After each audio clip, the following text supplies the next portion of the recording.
Hello everyone, welcome to my channel. I hope everyone is having a wonderful day. Before starting the video, please go ahead and hit the subscribe button and give this video a like up. Young and the Restless sees Billy Abbott, Jason Thompson, and Phyllis Summers Michelle Stafford teaming up, about to burn all their bridges, and they might stumble into a romance soon, or at least a fling. We're going to talk about some red flags of a Philly affair ahead that could be hot, could be not. We'll see. We're going to talk about the fallout that's ahead from Billy and Phyllis, both making sketchy choices as they team up with Kane Ashby Billy Flynn, and that could leave them with no one but each other.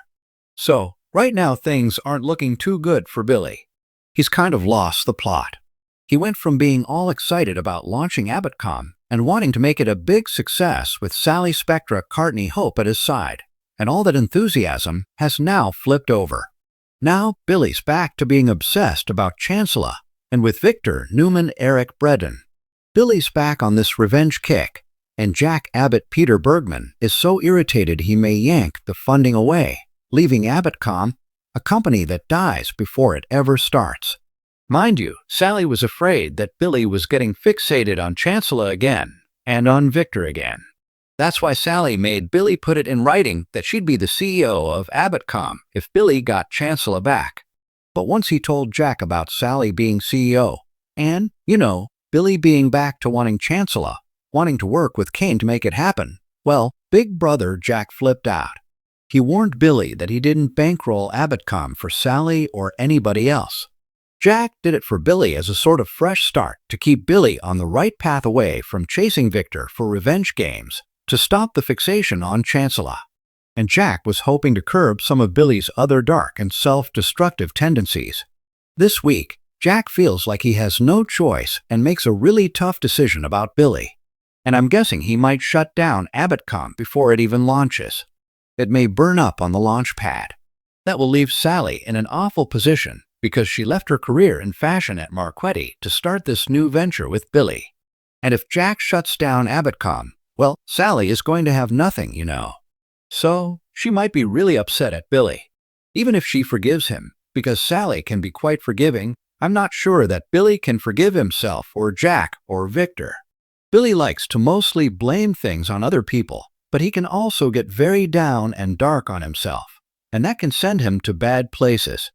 In the fallout, Sally may feel like she needs to take a step back from Billy, or maybe he can't face letting her down.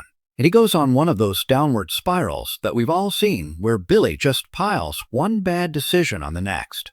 Billy is solely focused right now on teaming up with Kane to get Chancellor back so that Billy can run it. But, Kane's not even had a conversation with Billy about any of this. So, he has got all this hinging on Kane. And Billy's making rash decisions based on nothing but wishes and hopes. Kind of the same way that Phyllis has been doing. She's also betting on a career with Kane, and she's willing to turn her back on Nick Newman, Joshua Morrow, on Jack, and others, and betray people that have been historically very close to her, very important to her, very forgiving towards her. Phyllis knows that Kane wants to take over Newman and Chancellor and Winters and Jabbo, the whole town. So, Phyllis knows all this, and she knows that helping Kane would betray most of her ex-husbands. Nick is already furious with Phyllis because he thinks she's siding with Kane, who's trying to frame him for murder. I mean, Nick's honestly being his usual hothead self. But still, he's got a right to be paranoid. I do give Phyllis credit. She's not being an unhinged hothead like Nick is being. And Phyllis genuinely thinks that Kane is innocent and didn't kill Damian Kane Jermaine Rivers, and she doesn't think that he is framing Nick. Plus, Phyllis says that no one in GC wants to help her. So, she'd rather gamble on Kane, who's much of a stranger to her really at this point. But by doing that, Phyllis is going to alienate everybody else. With that all in mind, we've got Billy and we've got Phyllis who have decided to team up because they both want something from Kane. So, Billy and Phyllis are planning to prove that Kane is innocent so that he'll help get Chancellor and hand it over to Billy and hand over a great job to Phyllis. Even if those things manifest, which seems unlikely, the question is what will getting those things cost them. We might see Billy and Phyllis with nobody left at their sides, but each other and Kane, assuming he doesn't leave them both high and dry after taking their help. I mean, he's not exactly the most upstanding dude around. But even if Phyllis and Billy don't get what they want from Kane, they're still going to work together very closely while trying to make things happen. Billy may complain to Phyllis about his frustrations with Sally and with Jack, and of course, Phyllis doesn't like the other redhead. So she may encourage Billy to cut ties. Meanwhile, Nick angry with Phyllis, and Billy may encourage her to move forward and not look back and tell her, you know, your daughter Summer Newman Allison Lanier is grown. And Billy may tell Phyllis Nick's not her problem anymore. So with these two possibly having only each other to lean on, Billy could quickly get very close to Phyllis. Too close, and we could see sparks. There are some red flags that Billy and Phyllis may get involved, whether it's an affair, just a fling, or something more serious while chasing around after Kane on Young and the Restless. First red flag. Phyllis hasn't had a man in forever. She needs a man. She needs somebody in her sheets.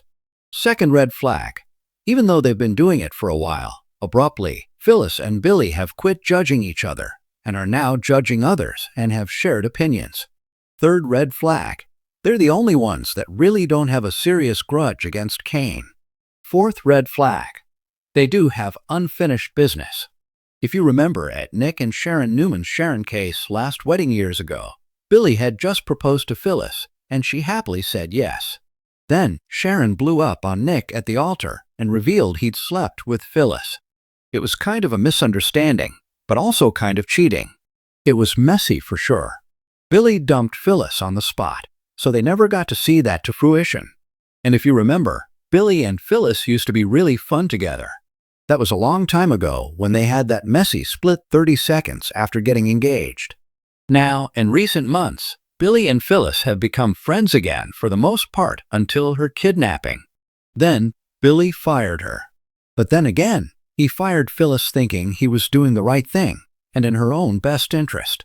She raged and felt like he just plugged Sally into Abbotcom in her place. But they're back at a good place because they are mutually unhappy with everything else in their lives. If Bill and Sally hit the skids, I think that will be the final red flag that something big is going to happen between Billy and Phyllis.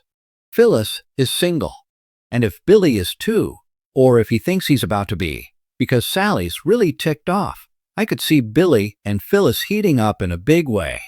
Maybe cheating, maybe romance, maybe a fling, maybe a one-night stand. We'll see. Let me know what you think.